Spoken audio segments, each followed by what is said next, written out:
do vampires and witches. I was going to call it witches and vampires, but I decided to go alphabetical order. I have been teaching this particular subject matter for 20 years, but it's only in the Tarot Workshop Level 3.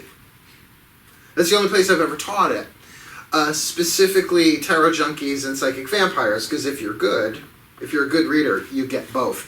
And there is also such a thing as a Psychic Vampire Tarot Junkie, that you get them all together. But I was teaching this to a private tarot student a couple of weeks ago. And the great thing about teaching 101, which I never thought I would teach tarot one-on-one because it's a lot, but she's really great. My private tarot students have been a lot of fun, actually, is that the conversations, because you can have conversations one-on-one that you just can't have in a room full of people. So as we were dialoguing back and forth on the subject, she was like, oh my God, that explains this and this and this and this. And then it hit me. I was like, I need to teach this stuff on its own, particularly the vampire part. So I always said I could teach an entire workshop on this stuff. I'm not going that far. I'm doing a 2-hour class. This is a lecture. But of course, you know me, question and answer helps. So if anytime you have a question, raise your hand, hold up a cross. So one thing I wanted to start with something fun. This is not necessarily a fun topic. So I kind of wrote myself a little flowing checklist here. The media. Now, media for me isn't just social media. It's movies, it's TV, it's books, it's all of that stuff. So, name me where you have seen vampires in the media. Like, I'll start True Blood. Oh, like the Twilight movies? Twilight? Like that? Yeah. Frankenstein? Right? Is that it? What was the one I just watched? Penny Dreadful. If you haven't seen Penny Dreadful on Netflix, it's really, really, really good. The Lost Boys, remember from the 80s, The Lost Boys? And then there was Bram Stoker's Dracula. Anne Rice. And the Anne Rice books, the Anne Rice series.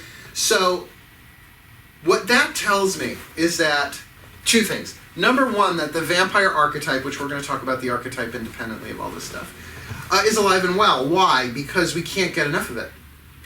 That culturally, we love vampires. Oh, Fright Night. That was another one from the 80s. I remember Fright Night. Good movie. Diane Wiest was in that, I think.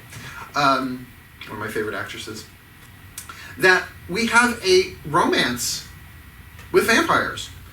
Like, even though they are monsters, I mean, they're monsters. I mean, they're in that category. People put witches in that category, but this doesn't mean that vampires and witches are in the same category. You know me, I'm not teaching that. But that witches need to understand that the vampire archetype, psychic vampires, energy vampires, are alive and well, and it is at an epidemic proportion. If it wasn't at an epidemic proportion, it wouldn't be in the media like it is for so long. It seems like there's always another vampire thing that comes up. Oh, I just watched Hemlock Grove on Netflix series, 3 seasons. Vampires. So it was funny, like once I decided to teach this, which was a couple of weeks ago, it started coming. Call it law of attraction, call it the guidance of the gods, whatever. They're like, oh, here's another one, oh, here's another one, oh, here's another one, oh, here's another one. And I was like, geez, I got a lot of bloodsuckers. That there is something alluring about it. There is something attractive about a vampire in fiction. But that's why going down to the next point, the lore, like if you actually, because we all know about vampires, that's the funny thing. Oh, do you know what the first vampire I ever saw was as a child? This is going to blow your mind. Morgan Freeman on the Electric Company, when I was this tall, was Vincent the Vegetable Vampire. That I remember this shit. I don't know where my car keys are on a good day, but I can remember that. And I remember hiding behind a chair. Used to scare the crap out of me. Count Dracula. Oh, well, Yeah, they're 1, 2, 3 bitch heads. All right, I mean, on and on. Yeah. So what is it? So if we just go through the basic lore, everybody knows about vampires. You know how to kill them. You know what they like. You know what they don't like. It's like an archetypal, not just the vampire archetype, but it's a story that we're all familiar with. And yet when confronted with one, now let me break this into two categories. There is a subculture of vampires that actually drink blood. They go to clubs, they go to vampire clubs. I've never been to one. I'm not part of the subculture, but you know what I like about them? They're upfront about it. Like, you're talking to a vampire, and all of their victims are willing. In other words, you go into that club, and, and I don't know, and I don't want to misrepresent an entire subculture. I don't know what goes on. But I know what I've heard and I know what I've seen, and you could probably Google it and get more info on it, whatever, if you're into that sort of thing, but even just to look up to it. But that's not what we're talking about. Because here's something that just archetypally I can't say it any other way. A willing victim is not a victim. A willing victim can't be a victim. They are willing. The gate and the boundary is open. They're allowing it. That's not a victim. That's not a victim. That's something else. I don't know what it is. We're not talking about that. But I wanted to just say that so I could get it out of the way. Sort of like when we teach Wish Class Cycle 1, we talk briefly about Satanism and then, okay, just to get that out of the way now. Let's move on. But the other type of vampire that you will meet in real life, epidemic proportion, are people who drain energy. Now, you're both nodding your heads. Oh, you've run into some. Because it is so well known and understood, it is important to say at this point that we have all drained people. We've all done it. It is part of human nature. It's part of survival. But when we do it unconsciously. And that's why this is not to bash people. This is to help witches understand that you too might be a vampire. But can you look in the mirror? Can you see in the mirror that you are draining people? Maybe. Yeah, as the energy in the room tightens up like a fist, right? Just something to think about. Because, now let's talk about the vampire archetype. The vampire archetype, like I said, is alive and well. And an archetype is a neutral routing system of power. I even put Carolyn Mace down here. I'm going to really recommend 2 books of hers, Why People Don't Heal and Sacred Contracts. We're going to talk a little bit about James Redfield, which I almost wrote Renfield. I was like, oh, Freudian slip, right? But these are part of contracts, that you contract. Someone can contract from a soul level, not a personality level, to become an energy drainer in order to learn something as a result. That, remember, all archetypes are neutral. Mm-hmm. So as much as there is the shadow side of the vampire, which is easy to identify, they're parasitic. That the light side of it,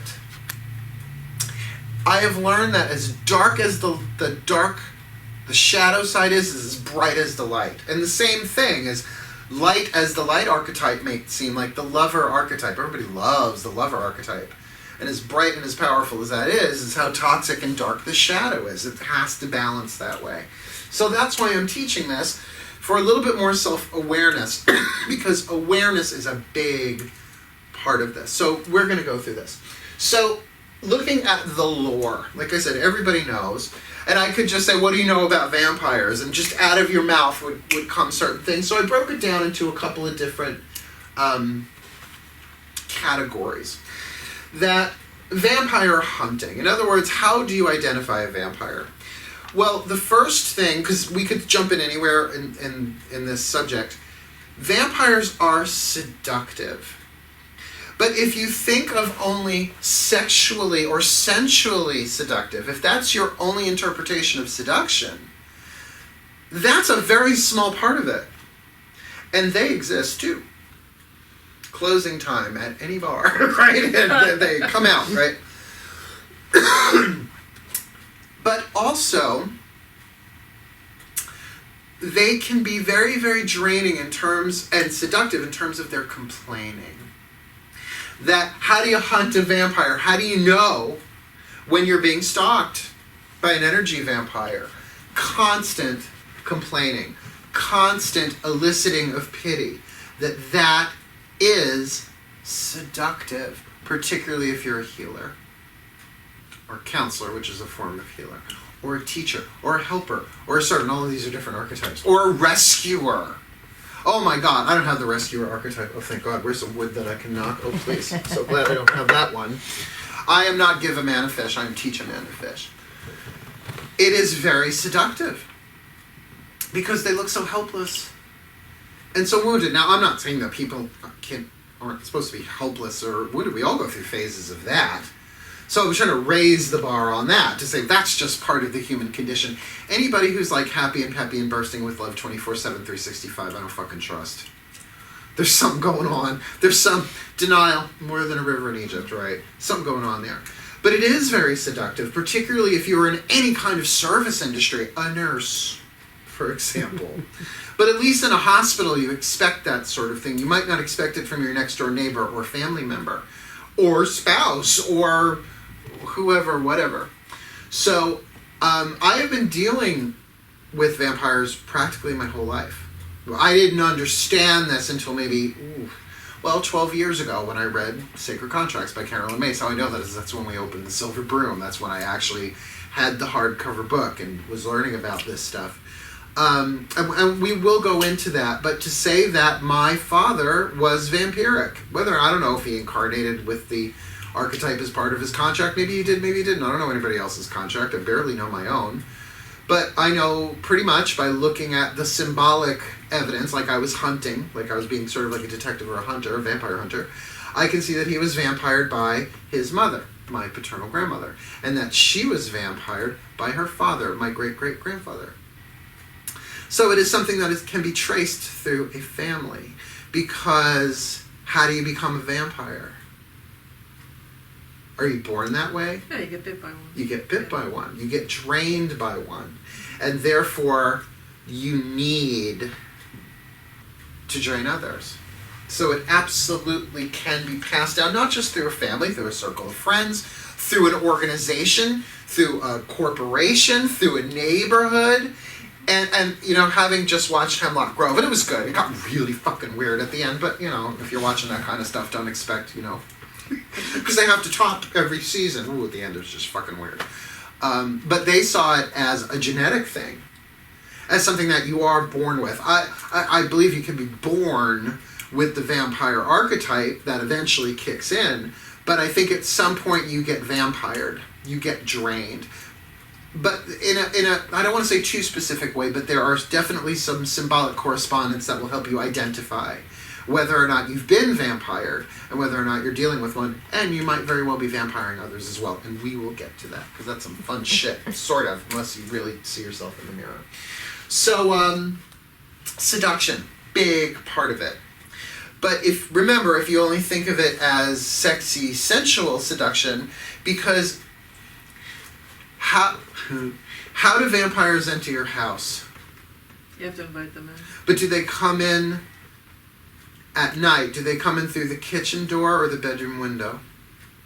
They come in through the bedroom window. Yeah. They come in through the more... They don't just come in and say, hi, here to drink your blood, right? No, there's that seductive part of it. But then to understand that we can be seduced by all sorts of things, not just sexuality and sensuality. We can be seduced by pity. And then very well, that pity might be, I don't like the word pity, but it might be physically justified in the person's life, what they're going through. But one of the hallmarks for me, and not just if somebody's complaining, because I have my days, you don't usually hear me do it here, because I make sure I'm as clean and congruent as I can be when I walk into the Silver Broom. But when they complain and then you offer suggestion, you offer... Well, suggestion is sort of like the eau de toilette. Advice is the cologne. Counsel is the perfume. And they dismiss it without even trying it. You say, well, what if you tried this? No. But what if? No. But what if I? No. Or, oh, think about it, and they never do it. Right? Because that would facilitate awareness. Awareness is light. And what do vampires hide from? Light. That's why they can't see themselves in the mirror, because it would mean they would have to become aware. Now, I just taught this last week, Meditate with Mark. We looked at the connection between light and truth symbolically. So they also don't want to confront the truth. First of all, because they'd have to give up complaining. They'd have to take responsibility. Oh, and we'll talk about that big time. But you link just those two things together, the seductiveness and the complaining. And already, you might just start looking at half of the people that you know and be like, oh, shit, I better carry some holy water and some garlic, maybe some garlic holy water. How do vampires feed? We're talking the lore. How do they feed?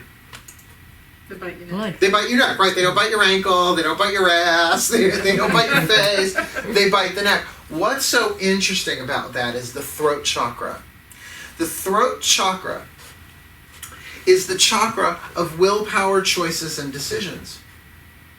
And of course, there is a verbal part of it. So that's where they attack. That's where they drain you from.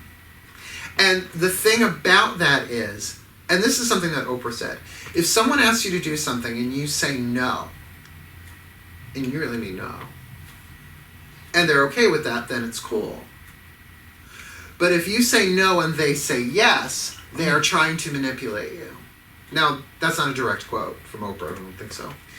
But if you think about it, when a vampire puts you under their spell, because that's a huge part of the mythos as well, right? They sort of seduce you and mind control you. They're taking control of your will, your willpower.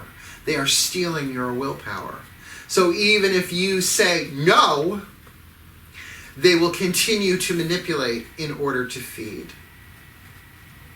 Now, the vampires are they're members of the Undead. I believe with zombies as well. And I'm not big on zombies. I never watched Walking Dead. I don't have any... For some reason, I just don't have any interest in zombie stuff. Not even mummies so much. Mummies are in the category is Undead. But werewolves, I don't know about those two. Those are lycanthropes. Those, I don't know that they're necessarily undead. Probably a different archetype entirely, although I've met some beast men in my life. They are undead. In other words, they are, and I'm going to borrow this phrase, the walking dead. That they are drained. And that's why hating them is not a great idea. Maybe this is not just me being a witch, but as a minister, I really don't want to kick people when they're down. You don't want to take somebody who's wounded and make it worse. That's harm. But at the same time, harm none. And ye harm none, do what you will. The Wiccan read, not the witches read, the Wiccan read. Allowing yourself to be vampired is harming yourself. That's part of the witch part of it. And then what do you do about it? And we'll get to that. We'll get to slaying and healing. Well, prevention too. So what else do we know about vampires? All right, they go for the throat. That they drink blood, right? They don't drink bile. Some of us can just, here, take it all you want. Take it all you want. Right? They're not taking your skin cells. They're not eating your hair. They're going for blood. Blood, what happens when blood stops? Well, if you cut yourself, it stops. It's a good thing. It's called clotting. You want that to happen. But what if the blood stopped moving in your system? You're dead, right? So it is a symbol of life force. It's how you know somebody's alive. Their blood is... we all know that there's brain death and heart death, right? The heart can conk, but the brain can still be going. But if the heart stops, that's clinical death. You're dead. You're dead. So that idea that they literally, not literally, symbolically, archetypally, want your blood. How many times have you said to people, oh my God, what do you want, my last drop of blood? You might be dealing with a vampire. If that language comes out of your mouth, or you say to someone else, I just can't go in there. I don't even have one drop left to give. You might be dealing with a parasitic, vampiric situation. Now, that word parasite, I want to clarify something. What is a parasite? It's something that feeds off something else. What did you have for lunch today? Oh, you didn't eat today? Well, I had some beef taquitos. They were delicious. But, a cow had to give its life for that. Mm-hmm. So as far as if you look at the larger definition of parasites, we're all parasites. Right? People are like, I'm vegan, I just eat carrots. It's like, well, you vampired a carrot, you parasited a carrot. So, if you look at the larger part of it, everything in this world has to kill to live. Down to the microbe, down to the amoeba, all right? So we're not talking about physical, literal survival here. We're talking about something a bit more insidious and a bit more gradual. Vampires are parasites. That's why let's drop down to prevention for a moment. They don't like garlic. You know why they don't like garlic? Garlic is an herbal vermifuge. Look up that word. It means it kills parasites. Now, I don't know if Bram Stoker knew that. I don't know how. I mean, there are other onions will do it too. There are a bunch of things that kill parasites. But it's interesting, garlic, because even in witchcraft, it's used for protection and banishing.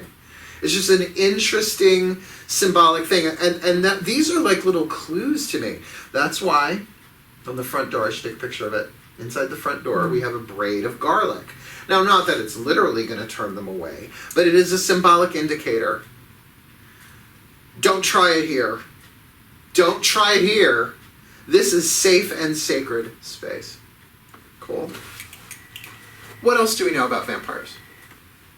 We're going to do the cross. You want to talk about the cross? Sure. Okay. Before we talk about the cross, I get to draw a picture. All right. Here's where Mark gets to choose colors. So I'm going to draw a circle and put a letter S in it, and that's going to stand for source, spirit, soul. We could fill it with letters. Higher power, God, goddess, Zeus, Buddha, Jesus, whatever you want to call that. All that is, right? Now, this is where I get to have fun with the drawings. Over here, we have a witch. Gender neutral, no shoulders. Who is growing and learning and evolving and taking knowledge and alchemizing it into wisdom through experience, right? They're working the wheel of the year. They're working with the cycles of nature in order to grow and evolve. By the way, I taught a witch class, cycle 1 class privately yesterday out in the Hamptons. And they're all pretty new to it. They're like, ooh, reading the 13 principles of belief. Like, ooh, I didn't know that. Meanwhile, 13 principles of belief, we've been talking about it forever. So you could say that this witch is integrating source energy, spirit, soul. They're on a spiritual path. They're walking into the light. They're learning truth. That's not the easiest thing in the world. We know that. Truth without compassion is brutality. I believe that's a quote from the Dalai Lama. We know that's not easy. It is hard to alchemize, or I like this word better, metabolize truth. In other words, most of us know the truth. But to bring it all the way into the body and live that way, ready? We're all one. Yeah. Yes, we're all one except for that bitch next door. Fuck her. We're all one except her. Or except that organization or that whatever, right? So no one is saying that the spiritual, or at least I'm not saying, the spiritual path is not a leisure cruise. Sometimes it's the fucking Titanic. Sometimes it's the Poseidon Adventure. Shit just turns upside down and you kind of make your way to the bottom to get to the top. Tricky. But then over here, well, this will be a fun little drawing. Oh, let's draw it in red. Why not? Here, somebody vampired that pen. We have another red one. Let's try this one.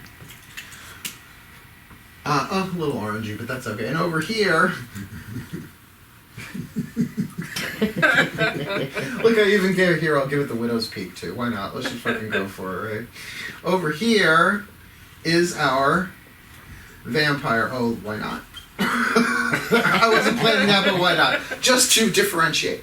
Now, before I go into this drawing a little bit more, the Bram Stoker movie did something that I did not see in other movies, where they gave the creation myth of Dracula. Now, that was the one with, I think it was Daniel Day-Lewis and Winona Ryder, right? And in that life, I guess it was Carpathia, or Transylvania, whatever,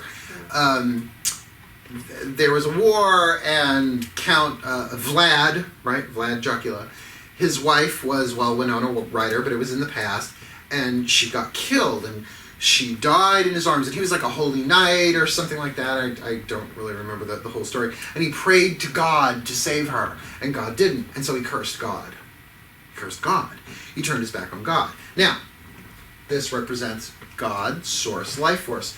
So here is the witch working with God, goddess, again, Zeus, Buddha, Jesus, whatever you know, we're eclectics here, whatever that is.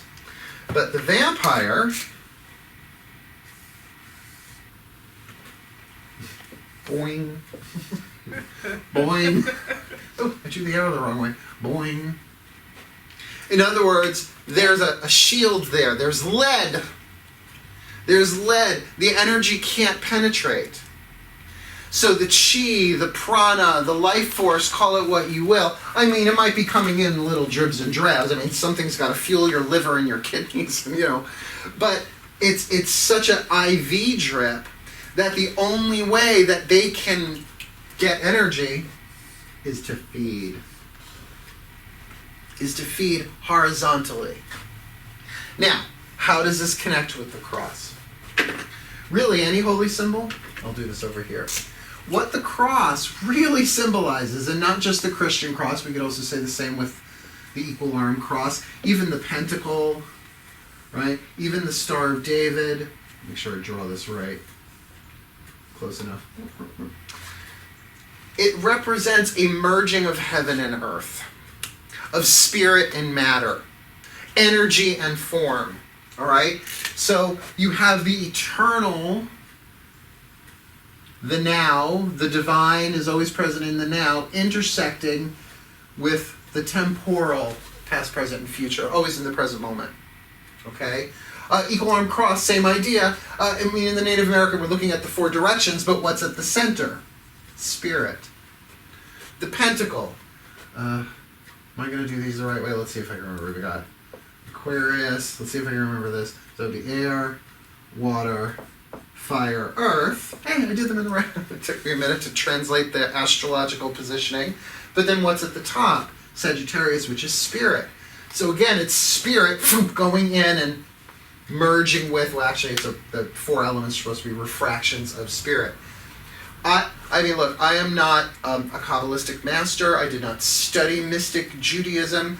But what I was taught was what the Star of David represents on some symbolic level. Again, I think this is why I studied this at this point, is that it's the descending triangle of spirit, or the divine, intersecting with the ascending triangle of matter. That's this. Burns this up. They can't. They can't be confronted with something that is a balanced merger of pure divine light, life force, spirit, chi, prana, what have you. It burns them up. So, in other words, the vampire can't take high voltage. What happens if you throw a vampire out in the sunlight? Burns up. Burn. They explode. Their skin burns off and they turn to ash, which is very interesting if you consider the symbolism of the phoenix. Right? A winged thing that falls to ashes but to rise again. Right? So, we'll get to slaying in a minute. But this is why the people that drain us, even when we do it ourselves, it's not like they wake up in the morning and go,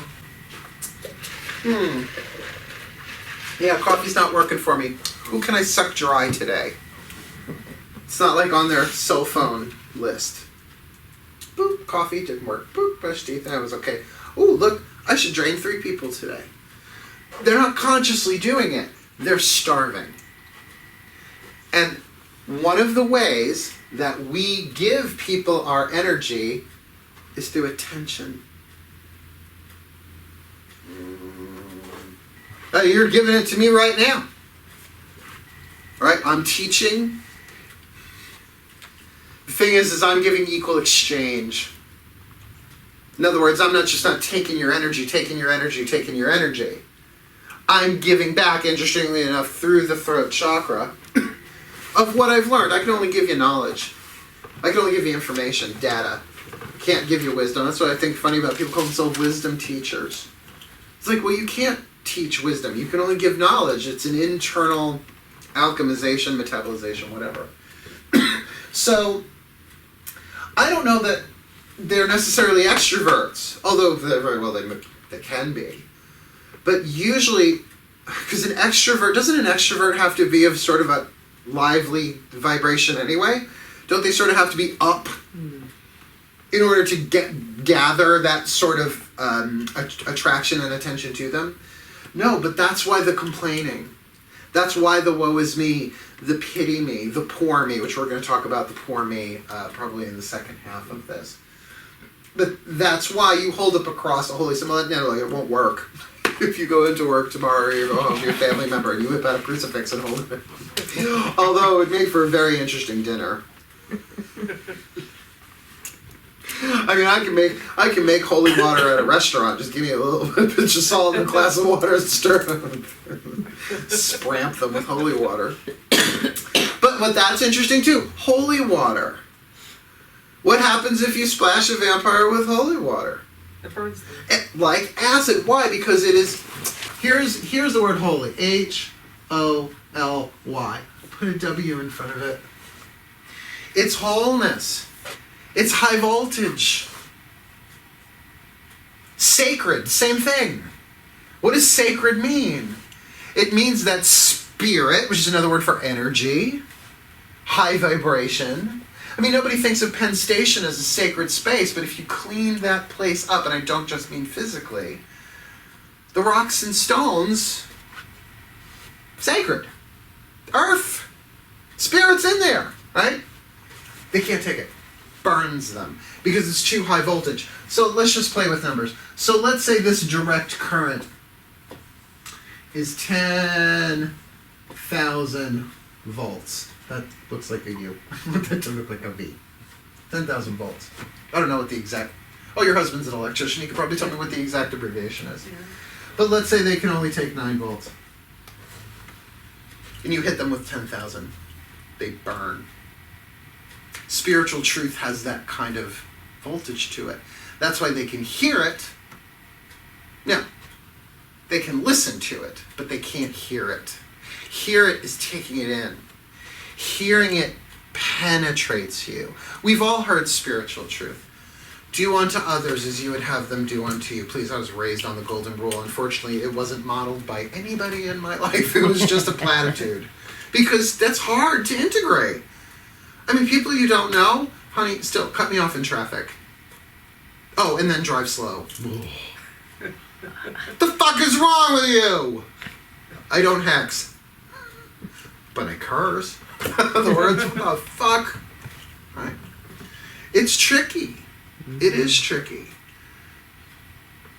But that's why even speaking the truth, calling them out, might not do the deed. And it's not because they're bad, and it's not because they're evil. I know, because vampires we think of as evil, and yet we're so attracted to them. They're sort of the ultimate bad boy. Oh, and also they don't age. Ooh, let's talk about that. They are immortal, which is not true. You can kill them. And we'll talk about how you kill them in a bit. We sort of did a little bit with sunlight and all of that. What ages grows. Would you agree? Mm-hmm. I mean, even a tree, a blade of grass. I mean, we're not talking, well, it depends on if you don't mow the lawn, right? If you're really high. What ages grows. So if something doesn't age, it's frozen, yes? Now we're going to have one more. What doesn't grow doesn't change. You with me? Mm-hmm. What doesn't change doesn't learn. Right? Just like someone can get older but still not learn. That's not evil. That may be ignorant. Which I like the word ignorant. The root of the word is ignore. So, but can they be ignoring the truth? Why would someone do that? There's only one, maybe reason's not the right word, but the only thing that I could think of is underneath it all is pain. What I call running on broken legs. They're in pain. Maybe physical pain. But you know what? I can give a lot of leeway to someone who's in physical pain because it's physical pain. In some ways, that's, well, if it's chronic physical pain, I get it. You need your meds. You need care. But by the way, I've also met people with end-stage cancer who were delightful and compassionate and would let you help them, but didn't fucking play like a violin either. Didn't play like a fiddle. All right? So how much of that is psychological pain? That undead. Now let's talk about blood again. Where does blood pass through in order for it to move? The heart? We'll talk about the stake later. They're emotionally dead. Oh, they might feel boredom. They might feel resentment. They might feel lower vibrational. Well, if we look at the emotional scale as put forth by Abraham Hicks, right, you got depression on one end, joy at the other. They might be able to be very fluent in the language of everything below bored. I still love that term, below B-O-R-E-D. But that's why you can't go at them joyful and happy. You're 10,000 volts. So they have to complain. They have to tell stories. They have to bring you down so that they can get you. Oh, woe is me. Now, I'm not going to blame country music, but I gotta say, I've heard a lot of country music in my life. Not that I directly listened to it, but I've heard a lot of it. And aside from the upbeat boot, scoot, and boogie type stuff, which is great, a lot, the blues, not just country, the blues. Now, nothing wrong. I love the art form. But when someone is speaking the blues, and like I said, we all have our days. We all, Lord knows, I've had my days, I've had my weeks. Never in this room, though. See, that's the thing. I will heal my shit at home. I will call a therapist, a counselor, a friend, somebody to help me work through this. Turn to my tarot cards. Go to the gods. Prayer, meditation. My spiritual practice is just getting longer and longer and longer and longer and longer because I like it better than being in this world, to be totally honest with you. The mystic hermit, what can I tell you? But there is pain in there. Emotional pain. So they're sort of dead emotionally. So they're not comfortable around high, vibrational, happy, bubbly. Now, let me just clarify. Not even I like the perky. Like the perky people, I'm like, oh, you need to take it down a notch.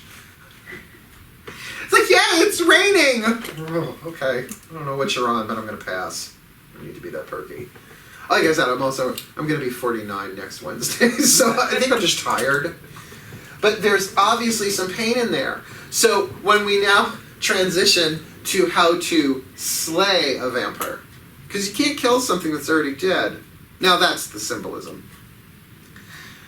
Terry Pratchett, in his book, Carpe Jugulum, Seize the Throat. It's a really great book. And I learned a lot from it, actually, in terms of this stuff. I love Terry Pratchett. God's rest his soul, brilliant author. And I suck at I suck at quotes. I have to paraphrase it. That you can kill a vampire with a stake through the heart, but that works with other people too. So if you still have some left over, they don't have to go to waste. I'm not gonna crack me up. A stake through anybody's heart will kill them. But what is that symbolic of? And why does it have to be a wooden stake? Why can't it be, I don't know, a metal rod? Or an arrowhead? Why wood? This was alive? Because it was alive. And because life force went through it. Right? You think of a tree, a branch, right? Cut off a piece of wood. It had xylem and phloem. That I fucking remember that. Who knows why? That's like the vein system within a tree, right? But it's organic. There's no such thing as inorganic wood that I am aware of. Fake wood? Well, maybe that exists. But even press board, if it starts off as wood, is still better. Trying to kill a vampire with a press board from IKEA. The Vampire Slayer collection. You know, I have to keep my sense of humor about this stuff because that's one of your best defenses. Is to not take it so damn seriously, but to know what you're dealing with. Because if you take it seriously, there goes your vibration. Right down. Just go, oh, bloodsucker. Hey, sucker. Right? Why the heart? Well, yes, it is the emotional center, yes. It does pump the blood. The symbolism of the stake through the heart, ready for this? You're going to hate it, is forgiveness. It's a movement of love. It's high voltage. Forgiveness is high voltage. Now the thing is you don't actually have to say the words. Silently forgiving. I've been saying for decades now, forgive people, just don't tell them, because if you tell them it starts arguments. Wait until they ask. If they ask, then they're saying, please forgive me. And if you have, say, oh, I already did. Hell, we all make mistakes. We all get possessed by pain. We do. We're not angry people. We're not sad people. We are people that get possessed by sadness, anger, frustration, irritation, depression, rage. We all get possessed by that. That's part of the collective shadow. But it passes. And particularly if you're a witch, it better. Otherwise, your magic ain't going to work. Doesn't matter how many candles you light, right? You're not going to be able to, I hate this word, but I'm going to use it, channel the life force, the power, the love, the wisdom, the magic necessary to make the changes that you want in your life. But at least here at the Silver Broom, we know it's like the changes have to happen on the inside first. It has to come down through the psychology. It has to go through the chakra system. And the chakra system doesn't start with the root. It starts with the crown, the mind, the choice, the emotion. This is all the psychological world. Have to shift that stuff. We're getting ready to teach cycle 2 in a couple of weeks, and that's part of that. So, to forgive. Now, here's the thing. I have yet to experience in any tricky situation, vampire involved or not, where it was one grandiose moment of forgiveness, whether they were in front of me or not. So I got this image of forgiveness by toothpick. Hit him with the toothpick, right in the heart. I forgive you because you're in pain, and I've been in pain too. And any pain here is, of course, this is from Disappearance of the Universe. It's a little reinterpreted. Any pain I see in you must be my own pain projected, because this is my dream, so I forgive you for what never occurred, and I releases both the spirit. That underneath all of this is you. Your soul, though. Your spirit. The truth, because there is only one of us. So that's why running from them does nothing. Nothing, nothing, nothing. Because it's like running from one zombie when there are thousands around you. People are cut off. Now, the reasons for that, how much time we got? The reasons why people are cut off. It can't be totally cut off from source. Then you're no longer in a body. Then you're closer to source than you were when you were in a body. But belief, reason, it's not reasonable. I want to know why God does what God does. Oh, you're looking for a human reason? Gods don't deal in human reason. This is something I've been saying a lot this past year. Chaos is divine order. Don't expect to project onto it a human explanation. And that's why people turn their back on the divine. Why they stop believing in a higher power. How could God let good things happen to bad things happen to good people and good things happen to bad people? God doesn't. We do. We do. Responsibility, choice, choose. So what we're looking at is a wounded bat. A wounded bat. You know what's so interesting about the totem of the bat? I remember this from the medicine cards by Jamie Sams, as well as I think it's in Animal Speak. That one of the meanings, the totemic meanings for the bat, is rebirth. That's why they hang upside down, just like a baby. Well, unless it's breech, baby comes out head first, upside down. Mm-hmm. Even if you're on your back, so it comes out head first. That they hang in darkness, like in a womb. And then when the light goes down, they right themselves and off they fly. But what's also interesting about a bat, they're blind. I don't know if they're actually literally blind, but they use sonar to get around. Well, they fly at night. Maybe they have great nocturnal vision. But that kind of works with the vampire idea as well, that they can't see. They can't see it. One of the big hallmarks, let's go back to hunting for a moment, blame, an inability to accept responsibility. I've been in conversations with vampires about create your own reality. Do you create your own reality? At least psychologically you do. Even if people can argue, well, you know, did I create the weather? I think that there's a collective part of that, as well as I think certain things are just scheduled to happen. Like when we had that eclipse, it changed, screwed with the geomagnetic fields on the planet, right? It just did. That's what it does. There's a different energetic stream hitting the planet or whatever. It fluctuates. But when, not just complaining, but blame. Come blaming. I made a new word. Because it's really concerned. Well, this happened and this because they did this and that did that. And oh, and Mercury's retrograde still, by the way. It goes direct the day before my birthday. You're welcome. I had nothing to do with it.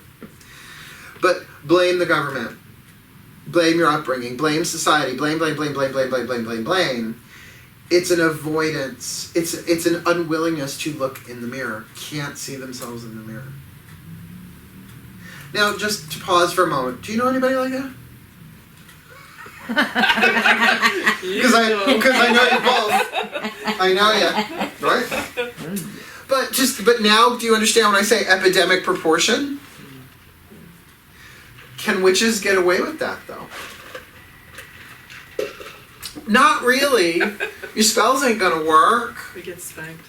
Well, because when you take the gods seriously, the gods take you seriously. Look, when you're dabbling and just learning, maybe you get, like, you know, your excitement makes the spell work. But to continue to, here's a great word, hemorrhage energy. That's what blame does. You're hemorrhaging your life force. Oh, it's not me, it's them. Now, of course, in Miracles would say that you place the problem beyond where you can do anything about it by projecting guilt, by projecting blame, instead of taking responsibility. Ah. Shift gears.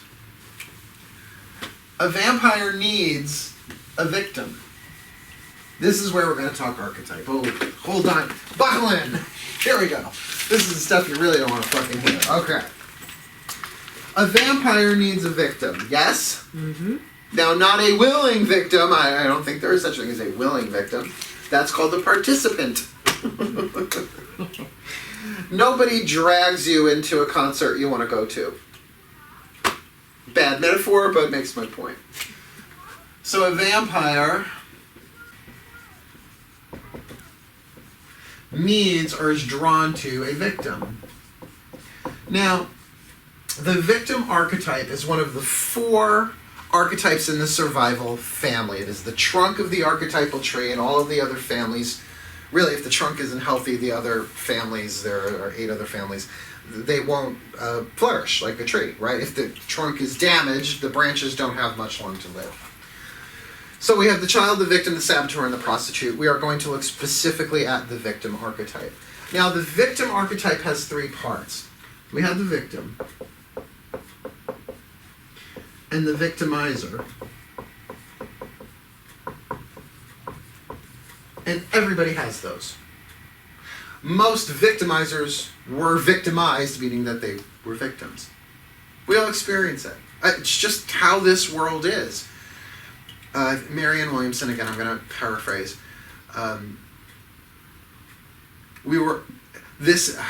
Everybody thinks that they were violated as a child in some way. But this is a world of violation. Everything has to feed off of something else. So everybody gets their... Before I say the B word, I'll get there. But this is all lead, all shadow. The light is victor, which if you like, you can put the Y on there for victory. It's about overcoming. You just can't have getting out of bed is not a victory. Unless, you know, there's major struggle involved, although some mornings. I made it out of bed. Alert the media. The victim archetype. So important to know this. It is the guardian, the soul pattern routing system, lesson teacher, lesson holder, the guardian of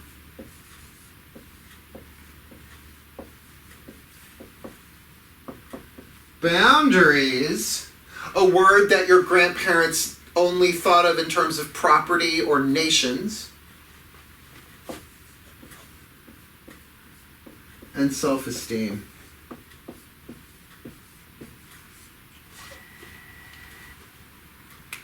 So if you've been vampired, it can only be because your victim archetype attracted a vampire.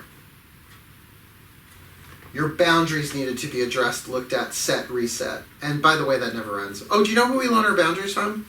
Our families. Oh, fuck. Our societies. I do notice a pattern, that it's same kind of person. Yeah. It's like, oh, fuck. Yeah. No one's born with boundaries. Oh, come on. You come out of a womb, they inject you, they swab you, they swaddle you. Diaper you, stuff food in your mouth, stuff boobs in your mouth. That didn't happen to me, obviously. I asked my mom why she didn't breastfeed. I swear to her, it wasn't done. In 1968, it wasn't done. I'm over it, and thank God. I was never a breast man anyway. Obviously. So, what are your boundaries? Your boundaries are a circle around you, and we all have our personal space, right? It's like, hey, back up.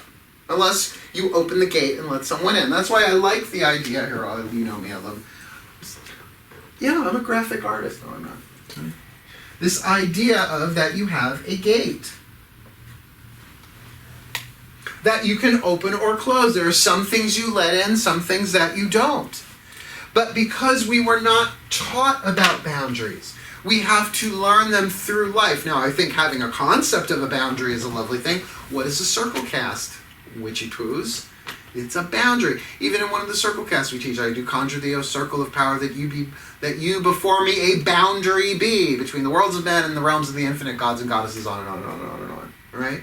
So obviously there are things that you let in and things that you don't, but if you're not aware of it, if there is a chink in your armor, right? If your boundaries are porous, because you're flying low, because you have estimated yourself as less than, then you're flying on the frequency, you're transmitting on a frequency that a vampire can smell a mile, 10 miles, 100 miles. They'll call you on the phone. Oh yeah, they can do it over the phone. They don't need to be right in front of you to do it. They can do it now through video call. All right?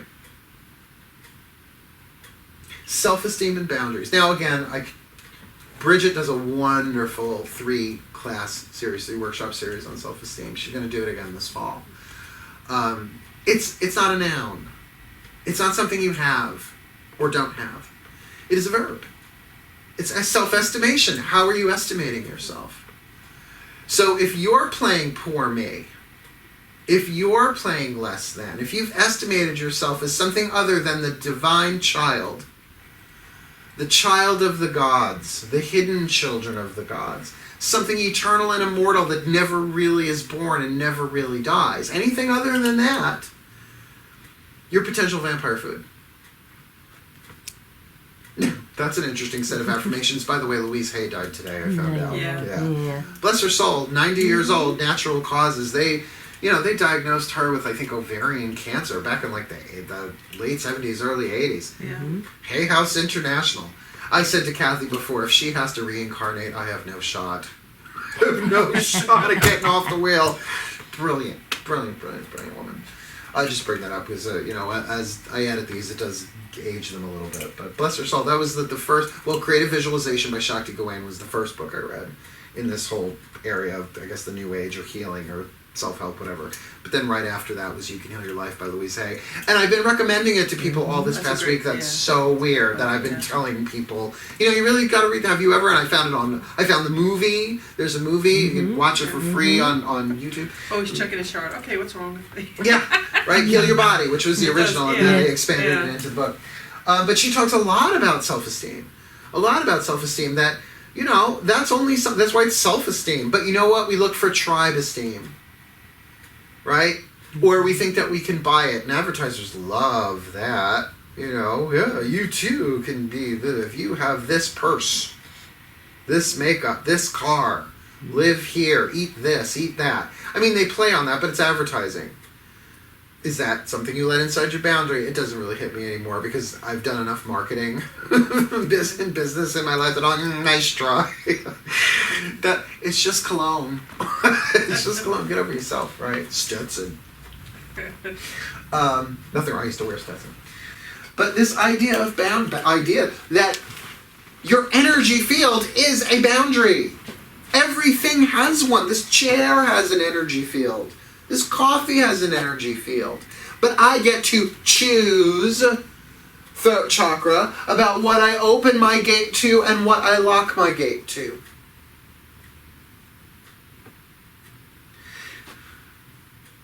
When you throw a vampire out into the light, do they just burn? What else do they do with their throat chakras? Scream. They scream. They shriek. That's how you know you got a vampire on the run. Whether it's to your face, over the phone, or online. Yeah. They scream. How dare you? How could you? How could you? How could you? You're so mean. You're so evil. You're so wicked. You're so nasty. Why won't you feed me? Why won't you let me bite your neck is what they're saying. And they don't know any of this stuff. Right? So, this is how, if you're dealing with a vampire, the first thing you do, aside from get the fuck out of there for a little bit, smudge yourself, you gotta take a shower, rub a crystal on you, whatever, you do to kind of sever the connection, pray, meditate, I don't know, douche with garlic, holy water, I don't know, whatever it is that as a witch you're drawn to do. Look in the mirror. Where have I offered my throat willingly? Okay, I might not have known it was a vampire. I might not have known that I was going to be drained. Oh, see, this is where I go. I was just trying to be a nice person, a good person. But then the question is, why? Were you trying to get their esteem? Were you trying to get them to like you or to think that you were good? You only tend to do that when you're not so sure of it yourself. You're bait. It's bait. And again, that doesn't make you bad or stupid. I'm sorry, I was not taught this in kindergarten. No, that would have been an interesting conversation coming over. Father, I think you're being energetically parasitic. Oh, I wish I had those words. Oh, I wish I had those words as a kid. That would have been so great. I mean, it would have been worth the punishment, just to see the look on the face. Father, I think you're being parasitic. I think you're trying to drain my energy. Yeah, in 1974, that language would not have been understood, let alone well, at least on Long Island, right? Let alone embraced. So that is one way. That's where you start really becoming a vampire hunter. Is you kind of say, okay, not what is the reason, because that's a mental thing, that's a human thing. Where do I need to change the way I am estimating myself, and where are my boundaries in need of repair or perhaps resetting? We always have to reset our boundaries. We all had to reset our boundaries after 9/11, which, by the way, is a couple Mondays from now. Well, it's Monday after next. We all had to. Right? You weren't allowed to take bottles of liquid on planes anymore. You had to take off, you still had to take off your shoes and your belts and all of that stuff. Boundaries. We don't call them that, but that's what they are. And when dealing with a vampire, and that's when we get to slaying, you're going to have to set one. You have to. Even if they don't know it. Even if you don't tell them. You're just going to have to. It's some crazy shit, huh? Let's move on. Okay, I want to jump to that yet. Okay, let's talk a little bit more about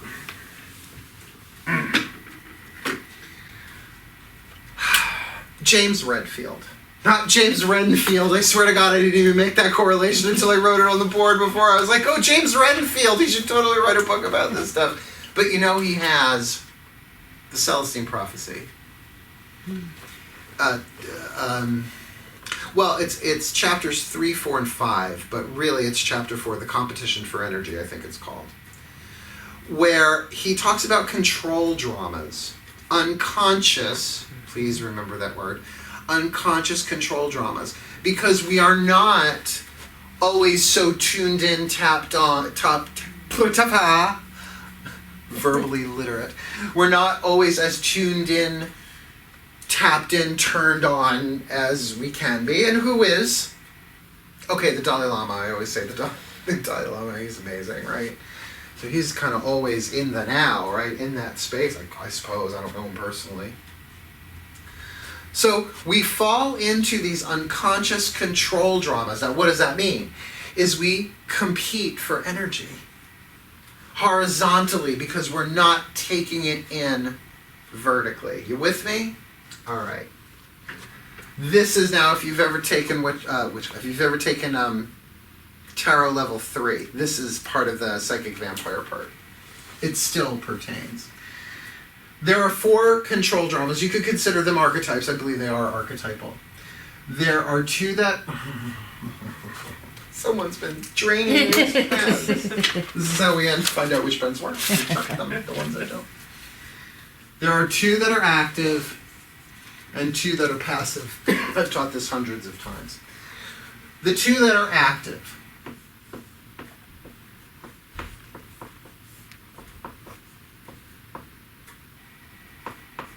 The Intimidator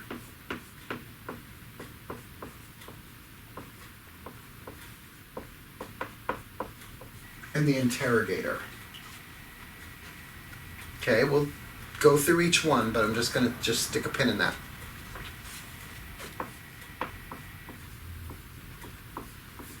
The passive are the aloof and the poor me. Yes, we've talked about the poor me, but to understand, these are 4 survival mode mechanisms that we snap into when we're being drained. If you were to watch the energy between 2 people arguing, where they both think they're right, if you were to be able to refocus your eyes, it's actually in the Celestine Prophecy too, and you watch the energy, you would see a tug of war, where the one who had the upper hand in the argument, their energy field would swell while the other one diminished, unless the other one was able to turn it around and they started having the upper hand and then the energy would go into them. So it's this tug of war. And the way that we do this unconsciously, I keep saying that for a reason, for a purpose. I keep saying it for a purpose. Let's just go through them. The 2 active. The Intimidator. Someone who scares you out of your energy through bullying, through being stronger, by kind of looming over you so that you shrink. You literally, you don't even know you're doing it. You give them your energy. Don't fucking hurt me. It's a survival thing. With me? Mm-hmm. So, just someone being bossy. Someone using, there's a vile form of charisma that does that. Some celebrities have it. More important than, it's a form of hubris. It's a deadly sin. The Interrogator. Now, we all have ones that we specialize in, and finding your own is helpful. I'm an Interrogator. Now, I could do it to either one of you right now, but I won't. I won't. I do this in the tarot workshop to prove a point, and I can actually feel the person's energy running into me. So instead, I will do it to this chair, because it's probably not going to crumble. Let me see if I can do this with a little sense of humor. I don't know that I can. I'll try. So you like that color? Really? It's an interesting pattern. Did you choose that? Did you always want to be a chair, or did you just sort of end up that way? See what? Yeah. You sure you meant to do that? Why do you do that? And the thing is true interrogators never really allow an answer. It's always on to the next thing. Well, why did you do that? Why didn't you do that thing I told you? Well, didn't I tell you to do that? Well, why didn't you do that? You know you were supposed to do that. Why didn't you do that? Why did you do it that way? Did I say you could do it that way? And what happens to the person on the other end? Because their energy is being drained. They can't come up with the answer. That's why afterwards you go, why didn't I say that? To make you doubt yourself. They so doubt. Yeah. It's drain. It's a survival technique. Yeah. Okay, so the 2 obvious. The aloof. Can you imagine? Mark? Hey, where'd you go? What's going on over there? Oh, nothing. What's wrong? Nothing. Fucking toxic. Nothing. Which, on Facebook is like, women say nothing, it means something. But men do it too. Nothing. What's bothering you? Now, can you see the relationship between the interrogator and the aloof? Ooh, we're talking a tug of war that may never end. Well, what's wrong with you? It feels like something's wrong with you. Or you go, no, I'm fine. Well, you don't look fine. Are you sure? Let me take your temperature. Are you sure you're all right? No, no, no. I'll be all right. Ready? Here, let's add a little martyr to it, shall we? I'll just sit here alone in the dark and eat a sandwich. A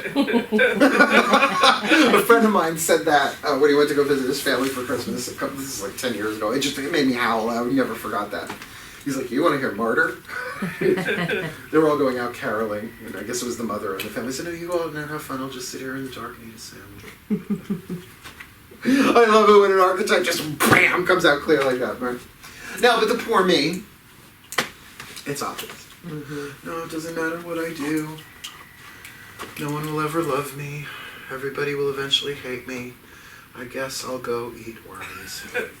I can't take this too seriously and teach this, right? But know which one are yours. Because we can all do all four. But here's what I've learned. If your parent was an interrogator, you became aloof. If your parent was an intimidator, you became a poor me. If your parent was aloof, you became an interrogator. And if your parent was a poor me, you became an intimidator.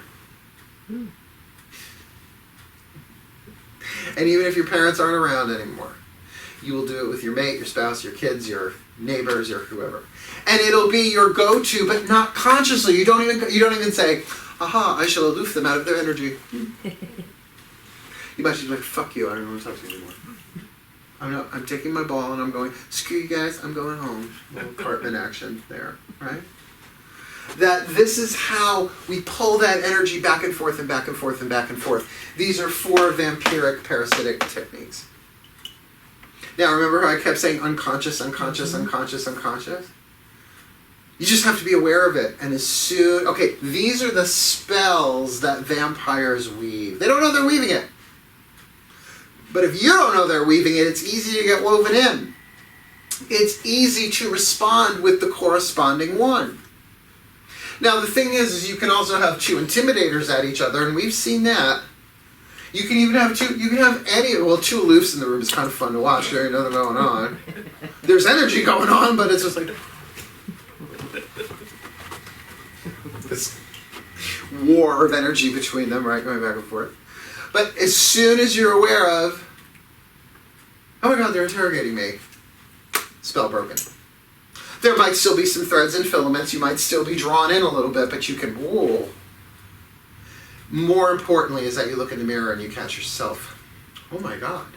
Now, it's not, oh my god, I'm doing a horrible thing, I should be burned at the stake, crucified, boiled in oil. I guess it would depend on what kind of oil. Hair oil. It's to go, oh, I'm not tapped in. I'm running low. I need to go to the bathroom, I'll be back. That's why when I go outside before classes, because, I have a day before I get here. Do you know that? Do you know that I have life? And I do more work outside of these 4 walls that people don't know about. So I think, oh, Mark, yeah, it's so easy. You just teach us for 2 or 3 hours a couple of nights a week. It's like, bitch, you think that's all I do? Poor me, poor me, poor me. So what do? It looks like I'm outside sucking on my Starbucks and smoking a cigarette, but I'm building my energy. I said tonight, well, I said make yourself comfortable, go outside and build my energy. And I do that with plants and trees. I'm a Virgo. It's the easiest way for me to do it. I'll just go stare at a sunflower. It's like, you are so pretty. Its energy field will come out, and I'll just start breathing. I do praise and gratitude and love, and its energy gets bigger. My energy gets bigger. There's no vampirism. It's an equal exchange. It's an equal exchange of energy. Now, by the way, I've worked for people who've done all 4 in one day. Now, not here, but I've had a boss once, and I'll try and keep this gender neutral. They would call. I'm coming in, have everybody ready. We're having a staff meeting. You better have everything ready. Click. Only one person had to hear it. The energy shot through the office. They're coming! Fuck! So already, our energy was flying under the door and out the window and to wherever the boss was. Storming, get ready, you better ready. We would all have our coffee. So we're already fucking shaky. Why? Because we've been drained from miles away. The meeting would happen. As soon as we would go back to our own office, The boss would go from office to office, desk. So did you do that thing? Did you do that? What did they say? And they would come so machine gun fast that you really didn't have time to even put the words together. So if you were already at 3/4, by the time the individual office visits when you were at a half, I'm going to my office, hold my calls, I can't believe you people, slam, 3 hours. Do we have our jobs? Are we that bad? Coffee's not even working. So where's our energy going? Under the office door. 3 hours later, the door would fly open. I'm just trying to do my best here. I feel like I'm the only one around here who's really, really involved in this project. And, I'm just working all the time. And it just seems you're all not pulling your load. And, I give and I give and I give and I give. 5 p.m. Driving home. Womp womp. Got maybe 1% left so you don't crash the car. This person did not know they were doing this. The book hadn't been published yet. Celestine Prophecy had not come out yet. Not that that's the be-all, end-all, but that's where I learned about it. And it was the year after that experience, that book came out, that I went, you're reading? And I had one of the original editions that he self-published. It was softcover, then Warner Books bought it, and it came out in hardcover, so I had one of the original. I had highlighted that shit. I was like, every page was yellow from fucking highlighter. I was like, oh my god, oh my god, oh my god, oh my god, oh my god. And I just remember reading that going, I had no idea. But it starts with control drama. You don't have to say it. Remember, if you're dealing, because everybody does this, but if a vampire is doing it, it doesn't matter if you call them out on it. They can't see it. They can't see it. We'll get to the vampire healer. We'll get there. What's the name of the book? The Celestine, Celestine Prophecy. There's a movie too. Yeah. With John Boy. John Boy plays the James Redfield part. It's a good movie. The book is good too. Yeah. So what do you do? Now this I also learned. Remember, I started my metaphysical spiritual career at a crystal store in Porter Square, Massachusetts in 1987, 88. So I've been reading and studying and working with crystals and all this stuff for a really long time. But I learned from one person in particular there are 2 ways to deal with drainers. One is to completely surrender and let them drain you, and that's perhaps a more compassionate response because they're starving. But I find that I, as a witch, can't do that. Can't do it. They're not going to learn. I like the second way much better. Pop the tick. Where before you walk into the space, the room, the conversation, you build your energy field high. You pray, you meditate, you fly high, you walk in, forget 10,000 volts, 100,000 volts. And you don't have to say a word. You give. That's the thing about vampires. They have to steal low vibration. They can't receive given high vibration. It blows them up. Pops the tick. My brother actually did this once with a mosquito. Now, my brother, he's 3 years older than me, so I guess I was in my late teens, he was in his early 20s, whatever. A mosquito landed on his bicep, and at that point he was working on his Camaro as a typical Long Island vampire. And he said, watch this. And the mosquito landed on his bicep, and he went like this, and he flexed his arm, and the thing went, he popped the mosquito. It couldn't get out, right? It couldn't pull back, because he popped it. I've never been able to do it myself. I mean, my guns aren't that big. I haven't done a push-up unless it was to roll over in my own sleep. Really long time. I'll do my yoga push-ups again. But it is that idea. It's like, oh, you want to feed off me? Give me a minute. Ooh, watch me get all good. Give me a minute.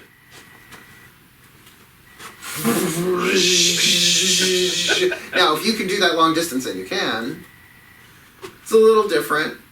But you know what that's called when you send that energy long distance? Blessing. You're a blessing. That's what a blessing is. You're sending good vibes. But we're not talking fluffy bunny thoughts and prayers, thoughts and prayers. You're like, Reiki, eggs and Becky, Reiki, eggs and Becky. Whatever it is that you do. You can even blaze the path before you walk into that situation with that person. Once you've identified, you don't even have to be exactly sure this person might be an energy vampire. But here's what I've noticed when I do that. If they're not a vampire, they bounce right up. Or they leave the fucking room. They have to get out of there. Because it's like holding up the cross. It's like throwing them out in sunlight. Isn't that fascinating? It's so fascinating. So those are the 4 control dramas. So that's one way to well, at least repel, if not slay a vampire, is to pop the tick. My personal favorite, what's another way that you can kill a vampire? We already did stake through the heart. We did pop the tick. What's another way? It's my favorite way. Decapitation. Which again will work on anybody. Buffy the Vampire Slayer. What? Okay. What? Buffy the Vampire Yeah. Slayer. Okay. Cut their heads off. In fact, there is part of the mythology that even if you stake them in the heart, you have to decapitate them. That's one form of the story. Well, where does the blade go through if you cut their head off? The throat. Their chakra. You speak truth.